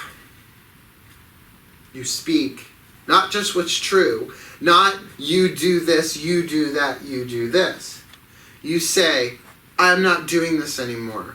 Oh, because remember the victim, victimizer, victor? Mm-hmm. The phrase of the victor archetype, and witches should love this, never again. That's why never again the burning times. Never again. That's a boundary. Never again will I allow this to happen. It doesn't matter what I say to you. It doesn't matter. It doesn't matter what words I offer. You're going to do what you're going to do, but you're not going to do it with me. Now, by the way, this also works with addicts. Well, because it's a vampire, a life force addict, because you could call it that. You go ahead, kill yourself. I'm not going to witness it. I'm not enabling you anymore. Enough with the stories. I've had enough of them. Bless you. This is above my pay grade, is a good one. I've helped as much as I can help. Doesn't seem to help. I can't help you. No, it's not that I won't help you. I can't. I gave you the best that I've got. Have a little Anita Baker moment. Giving you the best that I got. I love when they play songs in my head when I'm teaching. I made a vow. I'm not telling you now. Giving you the best that I got. I'm done. No more. And what you're doing is you're taking the sword of truth and fuck right through the throat chakra. Carving the boundary as you go. That is my personal favorite. Now, remember that light and truth are the same thing symbolically. Enlightenment is in truthment. So if you're hitting them with truth, you're hitting them with light. It's the same thing, almost symbolically, as throwing them out into the sunlight. Or twitching open the drapes at dawn. Did you see like that movement? Twitching open the drapes. And the sunlight comes in. Ah! And then expect them to scream. Just like, I have to, it's a bad reference point, but it makes sense. Just like in the movie, The Wizard of Oz, when they splash her with water. Well, what's water symbolic of? Emotion. Yeah. Pure water. Pure emotion. Ah! Melts her screaming. Vampires die screaming. Shrieking. Often on social media. And of course, what role are they going to play? Victim. And then who are you? Victimizer. Where all you did was say, no more. Expect it. Because isn't that interesting? They reflect it back on you. They turn the mirror. They can't see themselves, so they have to project. They have to mirror image it so that it's not me, it's you. That's the problem. And then gaslighting can begin. Smear campaigns, gossip. And that may seem a big price to pay, but since it's happened to me so much, because now at this point I'm going to use a name that I never use. It's only 2 people in my life can call me by this name, my mother and my friend Paloma, but I am Marky the Vampire Slayer. That I didn't realize I slayed my own father at a relatively young age. I'd speak the truth to him. It's like, I don't want to be around you because you're crazy. Oh, it's always the youngest. It's always the Or, because I have a very strong connection to Zeus, I throw lightning, but what is lightning but truthening? And I am really good with the feather, and I will try and be compassionate. Truth without compassion is brutality. I try and live by that. But after 10,000 times with the feather, hand me the sword, hand me the lightning bolt. Never again. And that alchemization from victim to victor is worth it. Which is why you probably attracted a vampire. You contracted with one. So that I will set down this boundary. And what, you think you said it once? You said it once? I'm so sorry, I really didn't mean to, I really didn't mean to, I really didn't mean to. In other words, poor me, poor me, poor me, poor me. They just changed tactic, or they use the same tactic with different words. It was something that Carolyn May said. Now, I don't think it's in one of her books. I think it's in one of her lectures that I heard on audio. And I don't want to really quote her because I'm pretty sure it was her, but I'm not so specific. But I think she said, at a certain point, you just have to walk away. They don't want to heal. They don't want to change. They don't want to reconnect. They don't want to face the light. So you're either their 7-Eleven or you're not. Your choice. Your decision. And by the way, with decapitation, decision, incision. Now don't do it literally. Don't literally just fucking chop their heads off. Mark said it could! I did not. Symbolism. Where does guilt come in that? Well, guilt, how can somebody guilt you unless they're poor meing? Or they're playing one of those 4 control dramas. Do you know what you did? Intimidate you. Do you know what you did? Do you know what you did? Do you know what you did? God, I'm good at those 4. Acting. Little John Lovitz moment for you there, ladies and germs. Yeah, I mean, guilt is a tactic to get something. You know, and this is why it doesn't work on me anymore, at least with family it doesn't. Because my mom, God bless her, and I love my mom, but you know what? She didn't study this stuff I did. And she's nowhere near as toxic as some people I've had to deal with, but everybody's got some toxicity. I'm not saying that I'm completely toxin-free. No, I'm not. But when she tries to guilt me and stuff, I just look at her, and I go, what do you want? Stop beating around the bush and tell me what you want, and I'll tell you if I'll do it or not. And then this is what I say, let's talk self-esteem right now. This says no right now. If you make me say yes, when this is saying no, I will take you all down with me. Because I've always been that way. Like even as a little kid. Like if you made me go somewhere that I did not want to go, not only would I tantrum, I would terrorize. It's a survival system. I would become intimidator. Yeah. Leo rising, Mars conjunct. Now, by the way, I am 6 foot, 6'1". Well, in these loafers, maybe closer to 6'1" than 6 foot. People have always, a lot of people have been intimidated by me, and I never got it. I never understood. I'm like, me? You're intimidated? They're like, well, from a distance, you look like you're happy being alone. That's aloof. That's aloof. On some level, they felt like, Isn't that funny? So have I vampire people? Absolutely I have vampire people because I was bitten.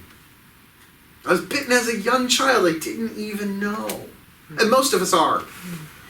Usually by a parent, but not necessarily. It could be a school kid. It could be a teacher. It could be anybody. And we're not talking about like sexual violation, or we're talking specifically energy here. I don't even want to get into the physical bullying and sexual molestation and physical child abuse. That's maybe it's all interwoven and connected. That's not what we're talking about here tonight. What I'm talking about is we have all done it. And you can be compassionate. Where is she? Hold on a second.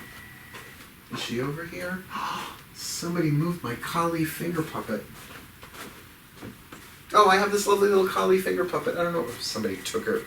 Well, if somebody stole the Kali finger puppet, they get what comes to them.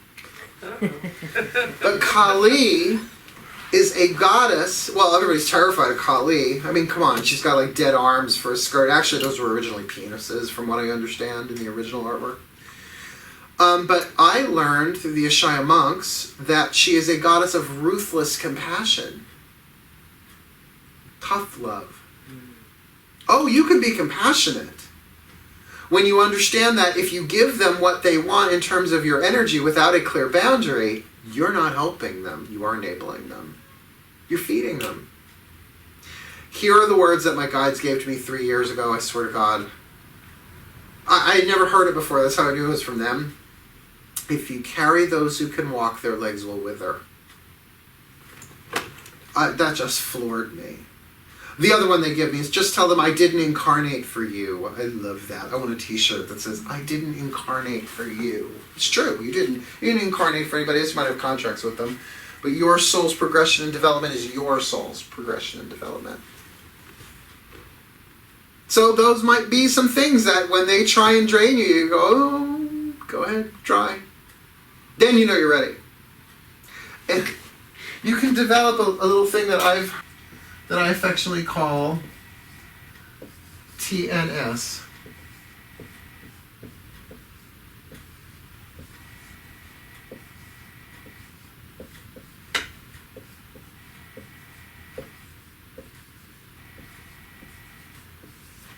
Teflon neck syndrome. Shit just slides right off. So you don't have to be afraid of them. Once you understand they were bitten, turned. Oh, isn't that the word? A vampire turns a victim into a vampire, or just drains them like a blood bag, but they turn them into a vampire. They're turned. Usually against their will. So you know that. What I'm looking at is an accumulation of psychic pain. And I'm not using that in terms of psychic. I mean of the psyche, soul pain. Psychological pain. And they are, this is probably a little rough, but enshrouded in lead. Except for this little teeny tiny hole that they can siphon only this way from. So let me teach by example. See, that's why I'm the teacher. That's the teacher being. I'm like, whoa, I know what you are. Coming at me. That's why I love these rings, man. They're the best sound effect ever. Oh yeah? Try. No, just that word, try, you can feel. It's like, go ahead. Take your best shot. I hope you chip a tooth. That's ruthless compassion. Well, maybe there's a little fuck you in there too. Yeah, there's a little fuck you in there too. But, you know, you can let them drain you. It's, look, I don't have my own kids. I don't have children. I have cats. My cats don't vampire me. They just want wet food, the litter box scooped, and snuggles. Mostly. Today I was meditating. Beltazar's on my chest facing this way. Melchior's on my leg. That way I'm laying down on the couch. I'm like, okay, guys, this is going to work. But they're not parasitic creatures. I can't imagine dealing with a vampire that was my own child. Just the approach, just the looking at it that way. But then I would have to guess that the amount of power and growth available to the witch in that position must be huge. Because it doesn't mean you have to sever the relationship. In fact, you don't even have to get into it with them. You don't even have to, the word vampire or drain does not have to come out of your mouth. It's not ultimately about them at that point, is it? You stand in the light. You stand in the sunlight. You stand in the truth. The truth is that you can't drain me unless I allow it, unless I open that boundary. And not only am I going to estimate myself as a divine being that you cannot ultimately drain, but it's not worth it to enable you. If they wanted money for drugs, and I don't mean Bufferin. Does Bufferin still exist? Tylenol, Excedrin. We're not talking that. They want crack. I know crack still exists. I just think it's just a funny word. Oh, if they want your pain meds, there, that's current. And you know they're not in physical pain. You're not going to give it to them. Probably not, right? Probably not. I mean, I would guess. My cats can't get the little bottle open, and I don't have those pain meds anyway. Well, if they're going to do with Excedrin, migraine, and Alka-Seltzer, knock yourself out. Well, they would knock themselves out. No, I have an image of my cats with Alka-Seltzer coming out of their mouth like they're rabid. But that's my clairvoyant skill. Lucky me. No, of course you're not going to do that. So to stand in the truth and say, how about this? I love you. That's 10,000 volts. I love you. That's why. And you may not be able to hear that right now. You may not be able to understand that I'm not going to do this thing. That well, I'm not going to play this. I'm not playing into this because I love you. And then if you really want to hit him between the eyes, this is a decapitator. If you carry those who can walk, their legs will wither. You need to learn how to walk. You need to walk on your own. You need to do this on your own. I'm here, I got your back, but I can't carry you through this. Because we're not talking infants then. Mm-hmm. It's tricky shit. And like I said, do you just carve the boundary once and you're done? Sometimes. You know, if you really want to scare the crap out of them, you could say, oh, I have a piece of your hair back in my drawer at home. You do not want to fuck with me. But at that point, you're intimidating. Which could work. But what are the chances that one's going to leave and another one's going to come right in? See, that's my situation here. Like, I've tried all these other things, and sometimes they work for months and months and months and months and months, but then another one comes in. And I find that speaking the truth, maybe they don't hear it as compassionate. How I know is when a vampire says to me, well, it's not what you said, it's how you said it. I'm like, ooh, you're a vampire. Because I spoke truth. Oh, you wanted, it's not what you said, third chakra. It's how I heard it, third chakra. Manipulate, manipulate, manipulate, push you down, push you down, push you down, victim, victim, victim, victim, victim. Where then I refer them to Carolyn Mace. I was like, oh, you don't like the way I say it? Go listen to some Carolyn Mace for a half hour. Because I love her. Ooh, I think she is the master vampire slayer. Alright, so we looked at prevention. Look in the mirror. You know, I used to carry around a clove of garlic in my pocket. I really seriously did. As a reminder, it wasn't like I was going to take it up and put it in their face. Actually, right now I have organic, it's an eggplant that the Sicilian, you know, the long skinny eggplant, marinating in garlic and olive oil, and I'm going to fry that up with some orzo, I can't fucking wait. But prevention, I mean, you don't have to wear, but there was a time, you know, those little blue glass vials that you wear around your neck that we have in the shop, filled with holy water. That I actually went to a fashion week thing, and someone said, ooh, what's that around your neck? I said, holy water in case of vampires, and they backed the fuck up. Not that they were vampires, I probably just freaked them out, but I was like, Slaying, we discussed. How do you heal a vampire? Oh, come on, think. You've seen the movies. How do you heal a vampire? How do you heal a vampire? There's only one way that I know of, that I've seen in the movies or read in the books.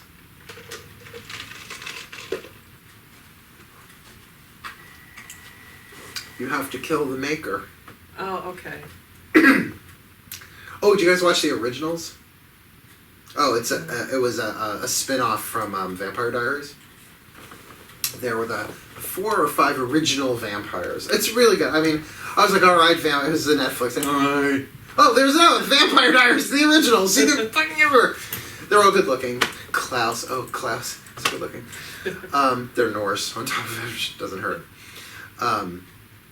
Yeah, I won't do any spoilers, but yeah, there were 4 originals, and if you killed one of the 4 originals, or one, then every vampire that they sired, which is an interesting word, sired. Like, where do you hear that word? Yes, sire.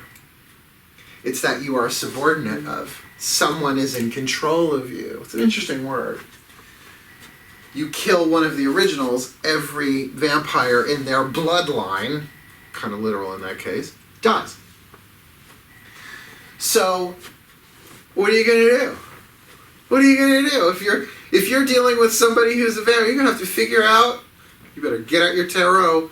Oh, you were vampired by the Knight of Wands. You're not going to know who vampired them. You individually cannot heal another vampire. They have to do that for themselves, which means they have to forgive or speak the truth to the person who vampired them. So you can't heal a vampire. But the reason why I bring this up is that if you have any vampiric tendencies, you look in the mirror. And you look at those wounds on the neck and you go, who did this? Not from a victim place, but from a place of, oh. Now, I didn't figure this out until after my father was dead. Fuck, right?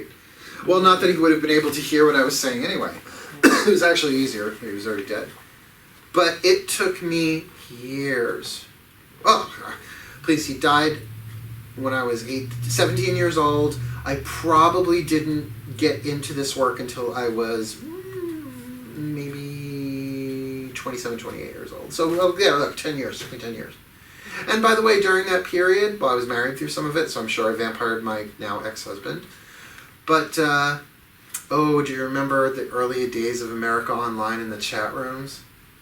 Oh, none of you were involved? Oh, they had these hookup rooms, Long Island Men for Men, where I would feed, I would hunt.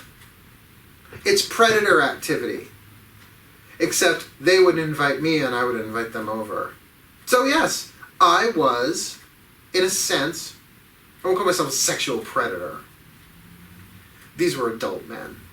And I didn't hurt them, actually, I had a really good time. But there was something hunting sort of involved, and I certainly I was in good company. But it was seduction. Although technically the body fluids only went one way, and it wasn't into me, but whatever. It's a whole other conversation.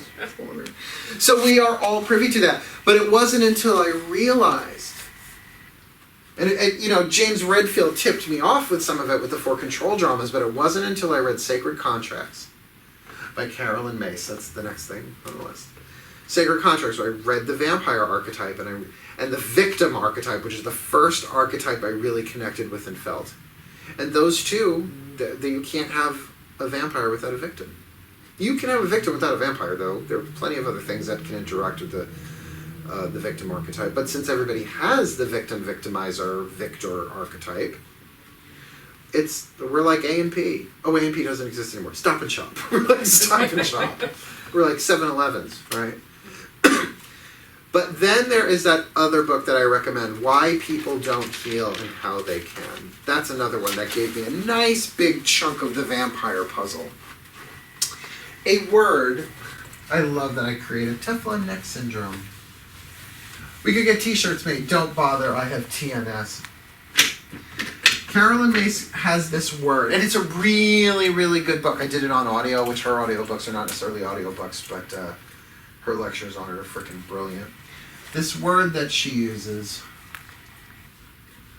woundology, which isn't the study of the wounds. It's how people use their wounds to manipulate others.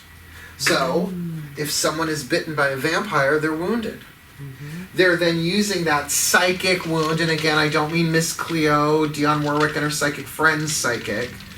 I mean a soul wound, a spiritual wound, an emotional, mental combo to manipulate people.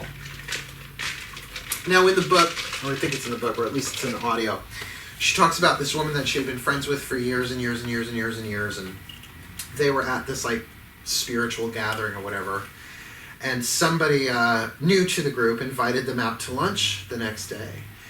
And this woman that was a friend of Caroline, and again I'm paraphrasing like crazy here, said, "Oh no, I can't possibly. I have a meeting I have to go to tomorrow for survivors of incest abuse." He said, "Oh, okay." He sort of wandered away. And Caroline looked at her afterwards and said, "Why did you tell him that?" Now, I don't know if the words TMI had been invented yet, but like in that moment, what that woman did was used her wound. She didn't have to say that. All she had to say was, "Oh no, I can't make it. I got a thing I got to go to. I am previously engaged." But she made a point of bringing up this wound, and what are you going to say to that? Skip it. Blow it off. Blow it off. McDonald's is calling. We're making a run for the border. What are you going to say? That's subtle, isn't it? That a vampire could use that. Absolutely. Don't you know I was abused as a child? Now, when someone says that to me, which doesn't happen that often, my reputation is kind of getting around nowadays, I kind of want to say to them, show me somebody who wasn't. But that's not the first thing that comes out of my mouth. Oh, I'm so sorry to hear that. I'm feather first, diplomatic first. But when it's every single time, you're being vampired. In other words, they have to go to the past. Here we go. Another Carolyn Mace drawing, at least. Please don't sue me, Caroline. I'm just trying to teach. All right. The human being. The human energy field. Prana, chi, life force, grace, whatever you want to call it. Coming in through the crown has to finance every cell in your body. Right? Mm-hmm. You need it. Mm-hmm. This is the blood that they're after. But they can't take it from there. They have to take it from here, right? Mm-hmm. Well, you can be hemorrhaging your energy. In other words, health is about living in present time, being in the present moment, living your life, being here now. It's not just a spiritual thing, that's living life. But if we put the past back here and the future over here, you can hemorrhage energy to the past and the future before you're even out of bed. Unforgiveness. You can't forgive something that hasn't happened yet. You can forgive something going on within yourself, certainly, but that you have to be in the present moment for. They done me wrong. Or when I was a child, a man with a red shirt stole my ice cream, so now every time I see a red shirt, I cry. So why are you wearing a red shirt? How dare you? You're manipulating somebody. You're literally hemorrhaging energy to the past, making the problem worse. So the energy goes, and then you're using that woundology to manipulate. Now in my family, because every family does that, we call it, you gotta dig up the past. You gotta dig up the past. It's still a story. It's gone. It's over. But you can't make someone sever that link. This is why you can't really heal a vampire. They have to be willing to heal themselves. They have to be willing to summon their spirit back, to call back your spirit from something in the past. You know, I was horrified by 9/11 only because it's coming up Monday after next, right? And there should be memorials, and we should remember. But never forget. Is that the same as saying never forgive? Do you get the connection between that? Because if we don't forgive, we're going to keep hemorrhaging. We're going to stay wounded. Do you see what I'm saying? I'm not saying be disrespectful of what happened. It was an American tragedy. It was in the tarot, the Tower card. The world changed. There was no going back after it. It was a horror. I'm from Long Island. We didn't know what the fuck was going to happen next, if we should even leave our houses. I had friends in New York City at the time. It's terrifying. But if we never forget, well then can we forgive? How dare you forgive? But people don't understand. See, this is why Course in Miracles is my spiritual spine. Forgiveness essentially is a spiritual selfish act. It heals you. It may or may not heal them. It's ultimately not about them. It's how much psychic weight do I want to carry from the past? That's just the past. What about worry? Can you worry about something that happened? Maybe. But what are you worrying about? You can hemorrhage energy that way. So that's another thing to look at in vampires. Can they be in the present moment? Or is it telling stories about the past or stories about the future? You know, I'm not going to say that my mom's vampiric. She's not. She's pretty together. I love her so much. But there was a time in her life where I called her the queen of what if. The grand dame of worst case scenario. And I remember, like, I think she might have stopped doing it. We were having a big family reunion. She had them every year at the house. And, you know, like, they were catered and she was cooking. Like, not only was it catered, she was also cooking. Mark, but what if it rains? What if we don't have enough food? I'm like, Mom, what if a meteor hits the house? What if Long Island slides into the ocean? We won't have to worry, you know? And I think that kind of shook her out of it a little bit. That it's very, because we're trained to do that. By the way, that is very much, the primitive brain does that. Hyper vigilant. It's like, so we bring people inside. We use real silverware instead of the plastic. Or we use the plastic, who fucking cares? It's a party, no one's gonna care. So people get wet, right? But that's really hard to do if you're under the spell. And that's why, yes, of course forgive the vampires. Just don't confront them with that. You're not forgiving them for them. You're forgiving them for you. And there's a Disappearance of the Universe, great book, Gary Renard, where he talks about you can forgive somebody, and that forgiveness can be held in escrow for them until they're ready to receive it. So there's no energy lost in forgiveness. True forgiveness, which means, really, here's true forgiveness, the quantum model. We're all one, so anything I see in you must be my own projection. Must have something to do with me on some level. I don't need to know the specifics of your pain. I don't need to know the specifics of my own to be ready, willing to forgive. Course in Miracles says all it takes is a small willingness. Well, in the beginning of the book. The end of the book talks about consistently applied forgiveness. That's why I get that image of, it's almost like you want to take like toothpicks and a rubber band and just just keep whipping them across time and space. I forgive you. Because even if you're not a vampire at all in this life, that must mean you must have been in another one. And again, we've all drained people. But I can't even, I'm going to drain the fuck out of them. I can't even imagine having the thought. Can you imagine walking into Starbucks and just be like, oh, when I watch those kids get drained, particularly by intimidators and interrogators. Are you sure you did that right? Did you get my order right? I said no foam. That's why I don't fucking work in retail or food service. I would hex their shit. This is why I teach. What? Boundary. Boundaries are not just about keeping stuff out, it's about keeping stuff in. It's like, no, I'm bad enough behind the wheel of a car. And even that's just verbal, I hope. Yeah. In this case, knowledge is power. But it's not enough. Knowledge is not enough to keep you, to give you Teflon neck syndrome. Now you don't have to be afraid of being around them. Because you're walking in light, you're walking in truth. And then you can really come from a place of compassion and absolutely pray for them. Bless them. Silently, from a distance. With a candle and a crystal and a herb and a chant and a circle and a god and a goddess and angel, schmangel.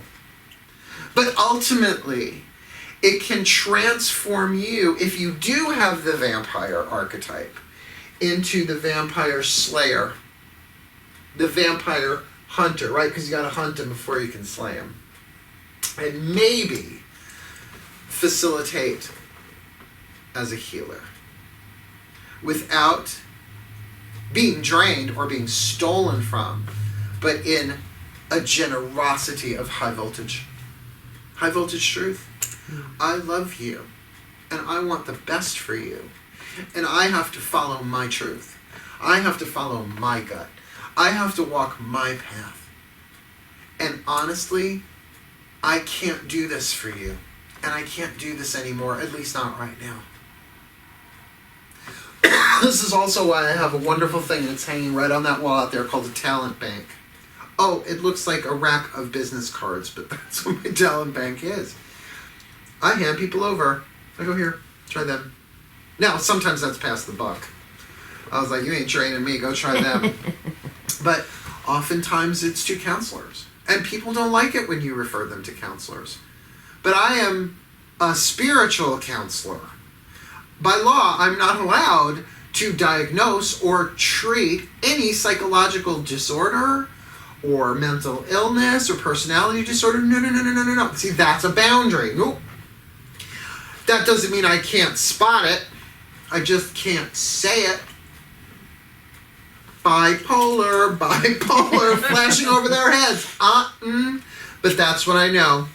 But even if someone does have a mental illness, easier. It's easier in a way. It's like, oh, this has nothing to do with me.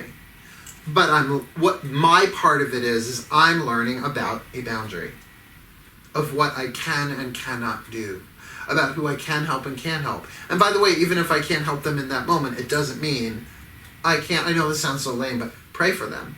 But as a witch, I don't just pray for you. Thoughts and prayers. It's become such a joke now. Like, I don't tell people I will pray for them without actually praying for them. I'm not stupid.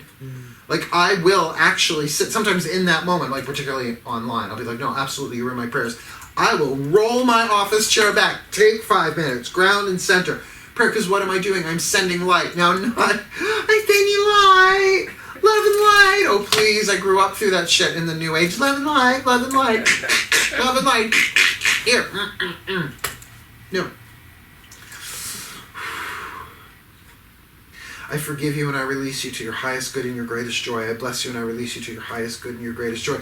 This is why I studied another Carolyn Mace book, might be helpful, Defy Gravity, about the graces, and why I started reading the interior. Well, I didn't read the Interior Castle. I did it on audiobook. I love my audiobooks because I can listen to them in the car. St. Teresa of Avila about grace, and why I teach the grace curriculum, because it's made a difference in my life. By the way, the year that I taught grace curriculum is the year when all the shit started to hit the fan. Great lessons. And did I play victim? Sure I did, because I didn't know what the fuck was going on. But I got myself through it. And if I did die, I did not remain undead, because I forgave. Now, none of the people involved know I forgave them. They didn't ask. But I won't be drained by them either. Mm-hmm. So another big part of this, and we're going to be wrapping this up relatively soon. A couple of things. Release the need to know why things happen the way they did. You just have to, because you're looking for reasons. You're looking for reasons, and that's a mental human thing. You don't know the machinations of the soul or the order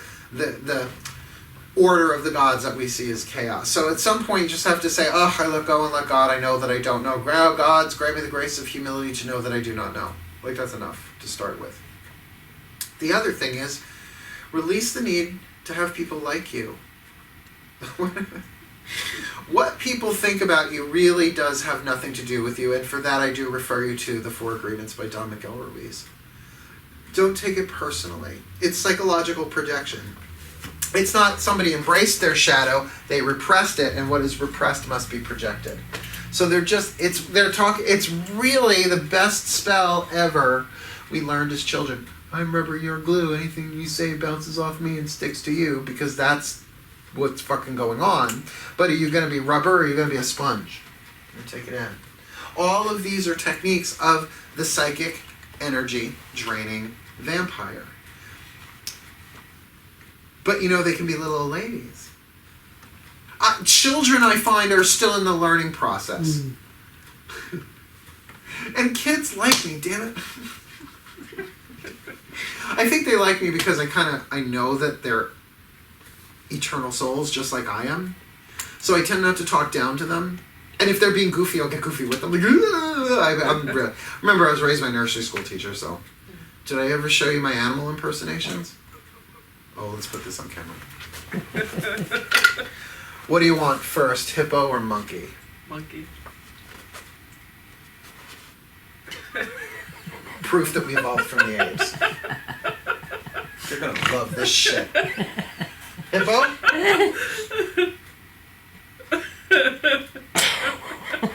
Skills. Now, if a vampire comes at you, give a monkey or hippo and watch that shit break right there. What the fuck is that about? But do you know what that is when you take it, when you have your sense of humor? It's called taking it. Oh, fuck. Sorry. By my Reiki chakra person. You take it. Don't you make light of this situation. What are they actually saying? Why are you taking this so lightly? Because I ain't coming down to that end of the spectrum where my neck opens to you. Not my monkeys, not my circus, because my monkeys fly. Ooh, that's a good one. My monkeys have wings and are returning to the castle as we speak. Look, being a witch is tricky enough. You know, we graduated a witch class cycle 1 on Monday, and yesterday, Tuesday, I started a witch class cycle 1 with a lovely family out in Hampton Bays. And they're all like really new to it. So they're just like, wow, that's so cool. Wow, that's so cool. Wow. And I just did grounding and centering with them, you know, the first meditation that we do. And they were like, oh my God, like they really felt like, come on, ground and center at this point, and ground and center with the snap of your fingers, which they'll be able to with practice.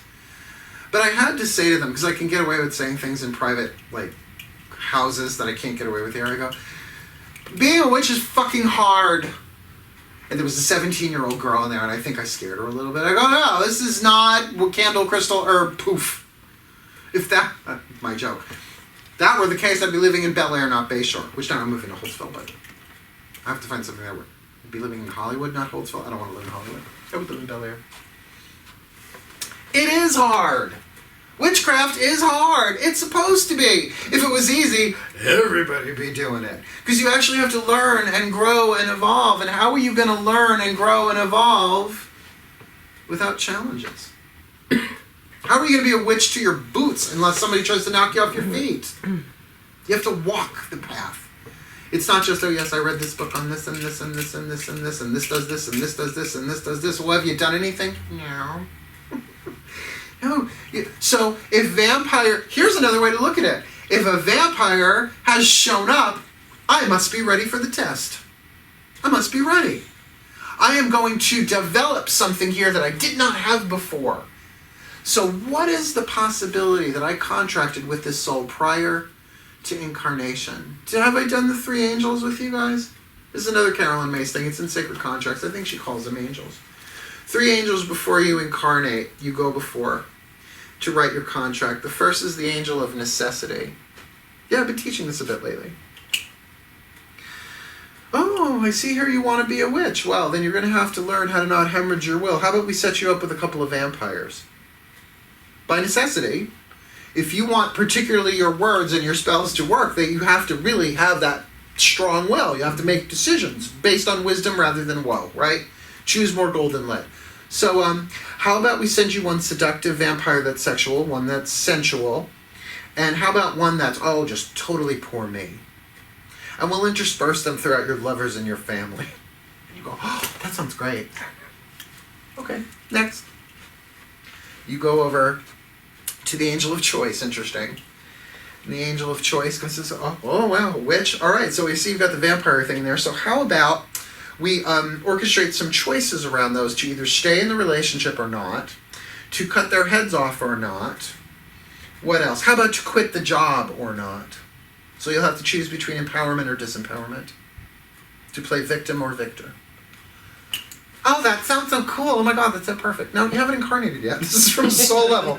Like, oh great. They go, okay, Nick. Next comes the angel of compassion. And the angel of compassion says, well, in order for you to really learn this one, how about you marry one of these vampires? And how about you have children with? Or how about it's one of your children? So that you're going to really have to learn compassion. That sounds so amazing. I don't know why suddenly I'm from Southern California. Oh my God, that's like so amazing. That sounds like a perfect recipe that I'm going to have Teflon neck syndrome by the time I'm 70. Right? You go, okay. Then you go into central casting. You go to this great like auditorium. And they go, okay, we have someone who's going to incarnate a witch. We need a bunch of vampires going to be here with a vampire in their contract. Oh, I do. And you go, look, oh, I remember you from Mesopotamia. Oh, I remember you from 14th century London. Oh, I remember you from the 20s. We had a lot of fun. You want to pay me? Great. Contract signed. You drink from the river of forgetfulness. Down you go. And as you descend, that contract turns into billions of pieces of light and shoots into different pieces of people and places and things. And the rest of your journey, you're completing the contract, putting it back together, learning, healing, and growing. Can you see how the vampire archetype, at least to the witch, I'm not going to talk about healers or any of those other things. To the witch, how important? Considering that most of the world puts vampires and witches in the monster category. Now, can you imagine a vampire witch? Could there be anything more lethal? Anything more draining? But that would mean that the witch would have to be aware of it and still do it. That makes my asshole slam shut. But that's why I keep an eye on it within myself. How many times have I canceled things where I'm like, nope, today is not the day. Particularly meditation. Oh yeah, let me come and teach meditation. When I'm barely getting by myself. No. I lock myself in the house. I pray, I meditate, I sleep, and I eat burritos, to be honest with you. I take my vitamins, all that stuff. In other words, I have to be plugged in to do what I do. Because I have been vampired. And I know how it feels. And I knew that I did not know I was until I knew. And it was hard enough to do it with my dad. Kenny, God bless your soul, probably reincarnated anywhere, wherever you are. But I know that I'm doing the best that I can do. I'm trying to make the wisest, most empowering choices and decisions I can, regardless of what other people say about me or think about me. But my hope is at the end of this life, because I have had to deal with the vampire. I don't think I have the vampire archetype. Maybe I'm not looking in the mirror correctly. Maybe I do. Well, I guess we'll find out sooner or later, at least when I croak. I'm sure they show you the contract at the end. They're like, oh, wow, did I fuck up? Okay, one more time. Right? But my hope is that when I croak, I won't be undead. That I will be able to look and say, I really did my best on that one. Every piece of information that I turned into knowledge, I turned into wisdom as best as I could, and I tried to be compassionate. I know I stepped on toes. Oh, but that's in the contract. I was supposed to step on their toes because they needed their toes stepped on by me in particular. Okay. So that... And this is where, oh my God, please forgive me, this sounds fluffy. But that I will actually be at one with the light. But that means at one with the truth. That means at one with source. Enlightened. Truthened. Any questions? I told you this was going to be a hot one. Thank you so very much for watching. Thank you so very much for coming. This is really my pleasure. I am Reverend Mark A. Lyons, vampire teacher, teacher of vampires, Marquis. Vampire Slayer.